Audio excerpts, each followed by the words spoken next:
Hello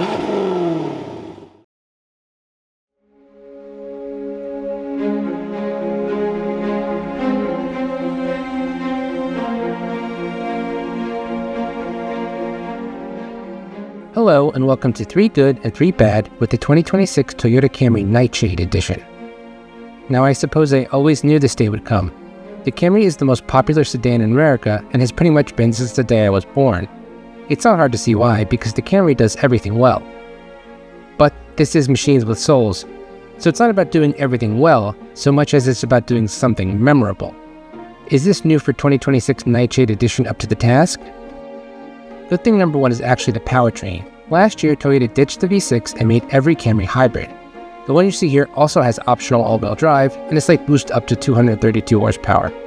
No, it won't induce nosebleeds, but it's efficient and it's responsive around town. It might be peppy and intelligent, but the Camry's 4-cylinder engine and CVT combination drone as you might expect.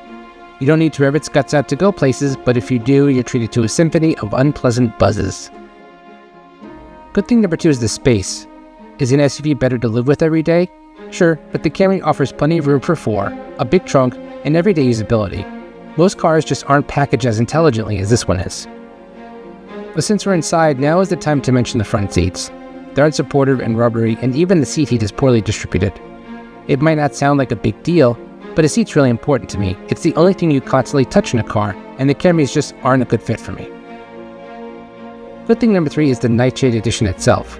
It's new this year, and it offers a sportier suspension along with gloss black exterior trim elements. I like the look, and though the suspension is available on other models, this one looks nice enough to fool some into thinking you have a real sports sedan. But bad thing number 3 is that even with the sporty suspension, the Camry isn't as dynamic as I'd like. It squats and dives, and though the steering is firm, it never really tells you what the front tires are up to. Still, I remember riding in the back of these things when I was growing up, and the modern version is a sensible ride with a soul score of 5. For an MSRP under $40,000 and fuel economy near 50 miles per gallon, the Camry equates itself well. Is it fun? Not really, but it never embarrasses itself either. As always, I'm Mike from Machines with Souls. Please subscribe for new car reviews each week.